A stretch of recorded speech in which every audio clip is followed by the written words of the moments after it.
Hello, my friends. It's another Soapbox Sunday.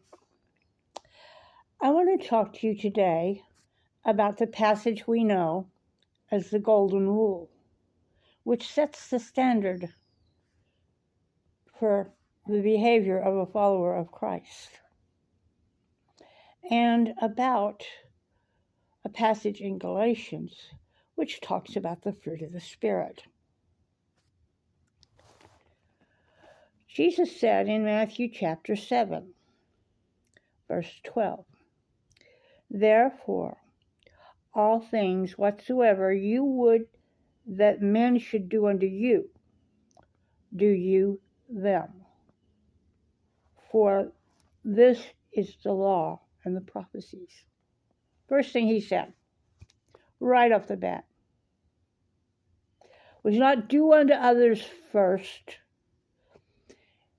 If you want to be treated good, you don't go and beat the crap out of other people with the Bible or with your fists or a baseball bat before they ever do anything to you. He said, do to them how you want to be treated. So if you want to be treated good, you treat people good. You want to be treated with respect, you treat people with respect. That's what he said. First in this passage.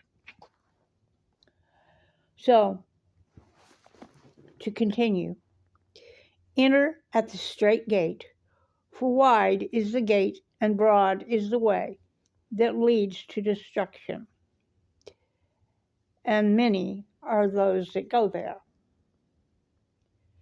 Because strait is the gate and narrow is the way which leads into life, and few there be that find it.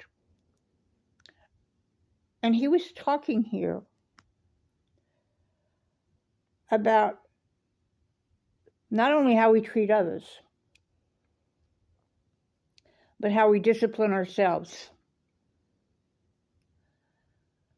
You know, it's real easy to be cruel, and there's a lot of people are cruel.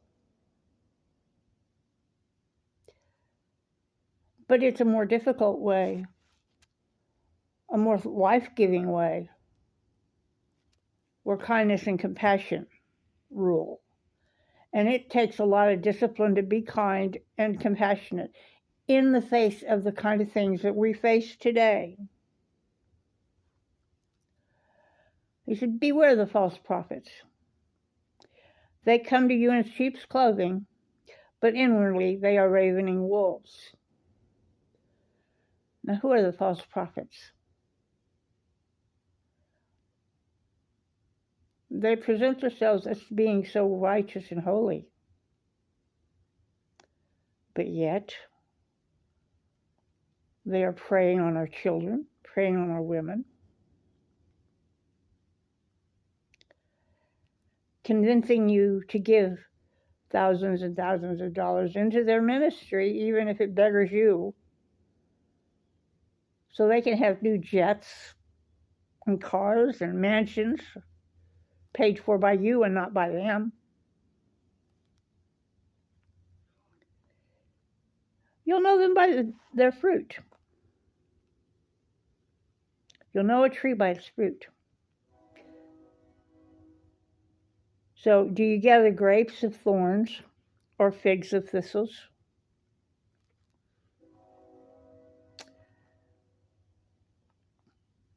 Every good tree brings forth good fruit, but a corrupt tree brings forth evil fruit. And I want you to think about what we've got in our political arena, the people that are running our country, and the kind of fruit that their lives have shown. The corruption that has gone on, not only in the political arena, but in the religious community as well. This corrupt fruit shows where their heart is and how they are planted in soil that is full of toxicity and poison. What spews out of their mouth. People that were such good Christians. Yet what they came out of their mouth was nothing like what Jesus taught. The self-aggrandizement. It was marginalizing other people, demonizing other people because they were the wrong skin color or the wrong religion or the wrong lifestyle to suit them, or the wrong sex. But every tree that brings forth not good fruit is cut down and cast into the fire. There are trees that don't bring forth fruit that we eat.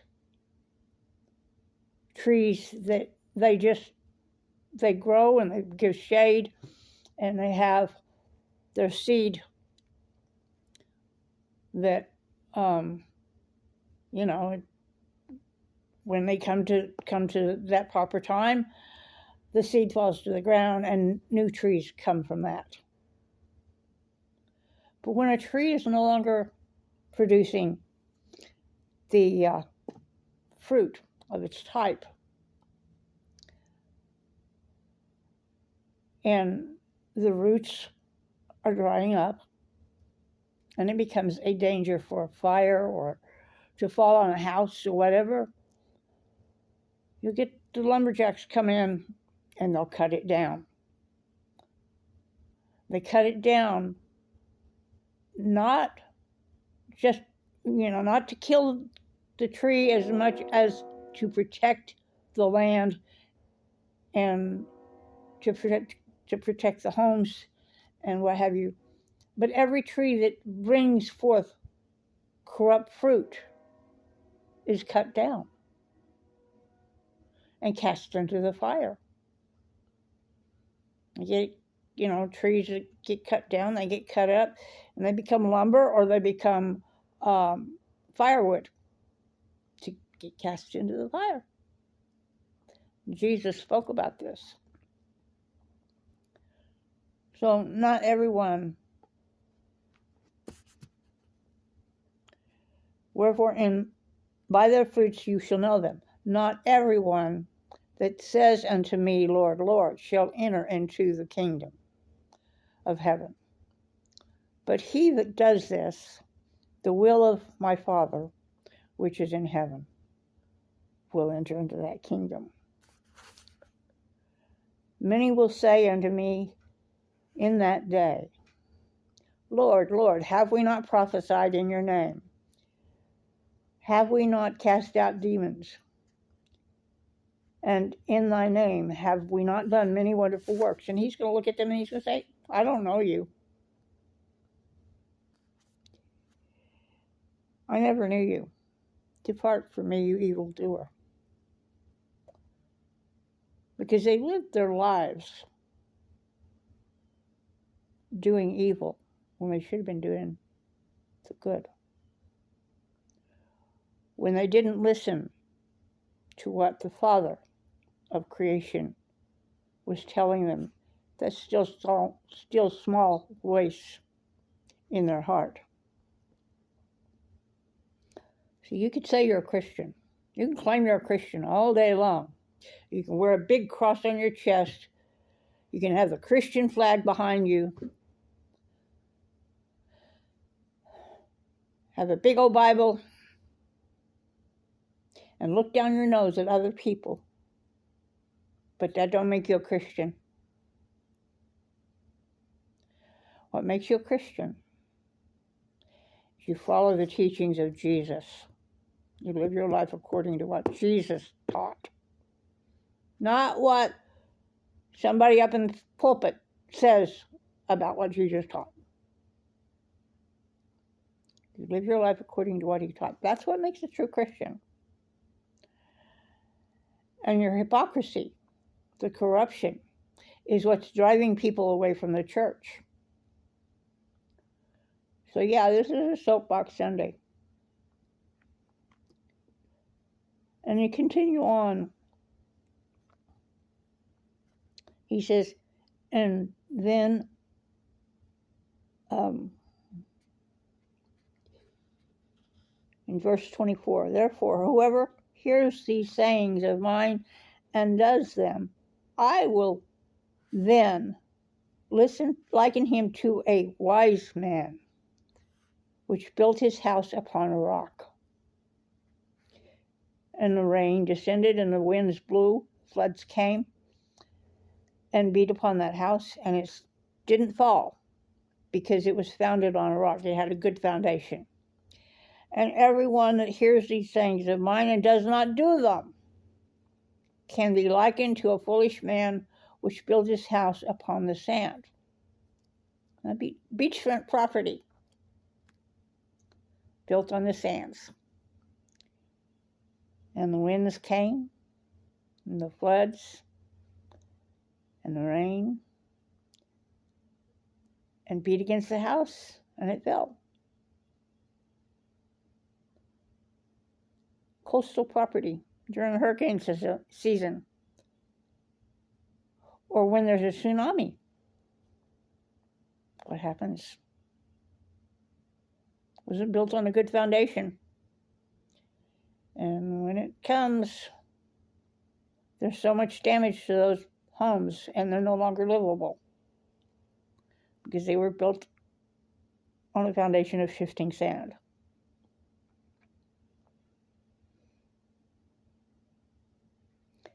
So when the rain descended and the floods came and the winds blew and beat upon that house, it fell.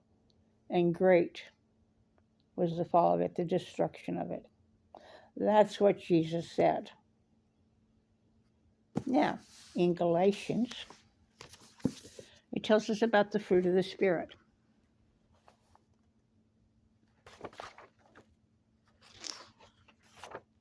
I can find it. Okay, here's Ephesians.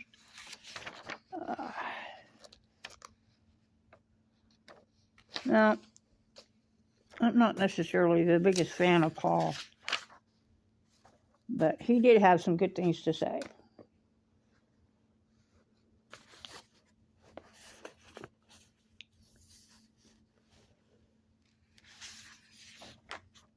Is it Galatians or Ephesians?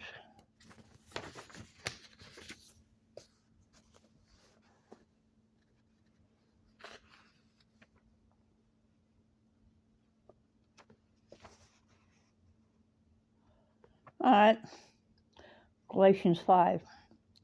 Let's start with verse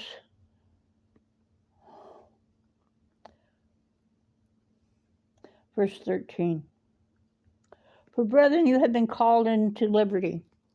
Only use not that liberty for an occasion to the flesh, but by love serve one another. For all the law is fulfilled in one word, even this, thou shalt love thy neighbor as thyself. Jesus said that specifically. And Paul is quoting him here.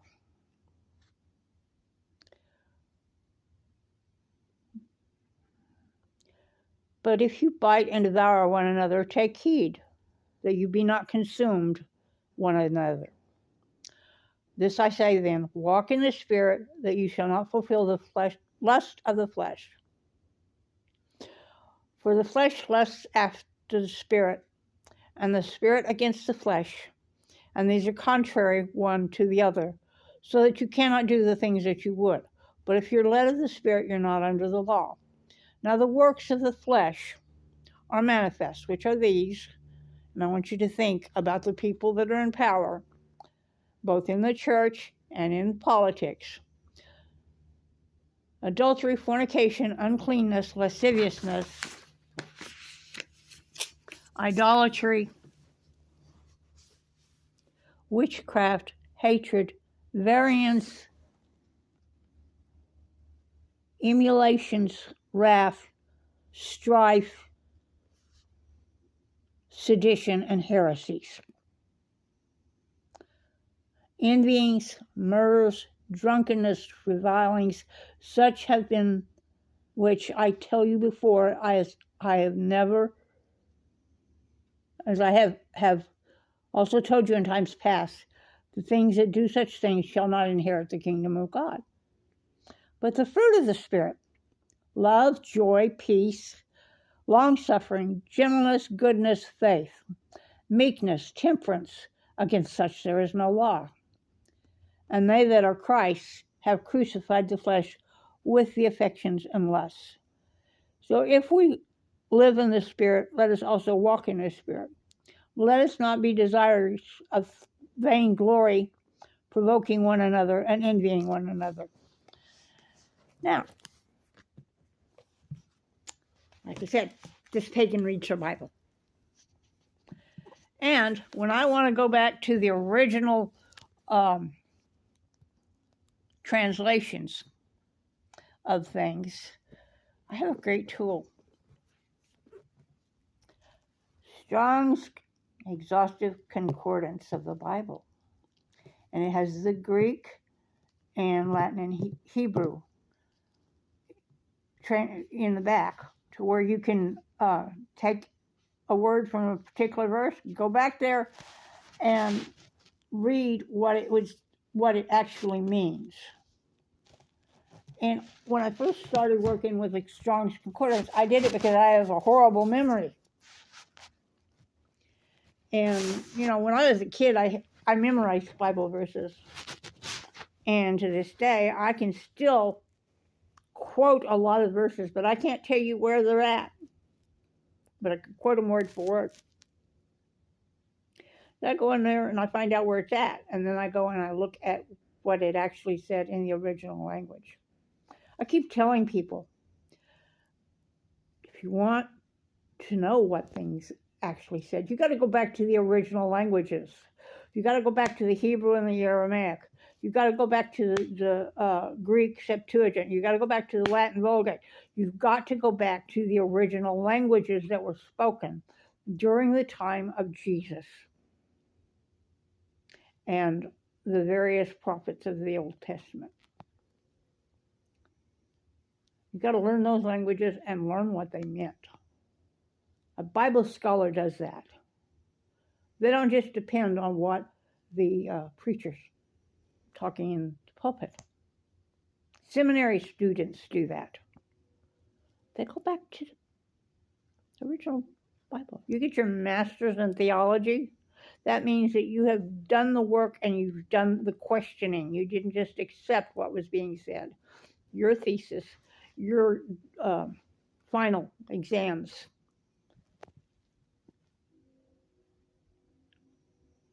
You're giving out what your questions are and how you came to the conclusions, your answers to those questions. That's what a master's has. A bachelor's and some of the other ones, you're still studying and you're still, your final exams and your thesis and everything are going to be based on what you've been taught and not the questions that you have had while you were studying. So if you really want to be all that knowledgeable about the Bible, you want to know what Jesus said and what he meant, go back to the original languages. Even if the only way you got to do it is a Strong's Concordance. You know that I learned how to read and speak Hebrew, biblical Hebrew, from the Strong's Concordance. And when I would go to a synagogue there for a while, I was thinking about converting to Judaism because Jesus was a Jew. So I would go to synagogue and I would read the prayers and everything in the Hebrew. And the rabbi told me I had a really good ear for the Hebrew language. I said, well, I've been studying biblical Hebrew and learning how it's pronounced and everything. So when I come here, then I would read it along with everybody, and I've got a good ear for languages, for the dialects and what have you. But I learned how to do it. I became fairly fluent at one point in Hebrew just from that. So, but not to toot my own horn. I'm just saying, if you really want to know what Jesus said, go back to the original language. All right. Talk at y'all later. Love y'all. Have a great week.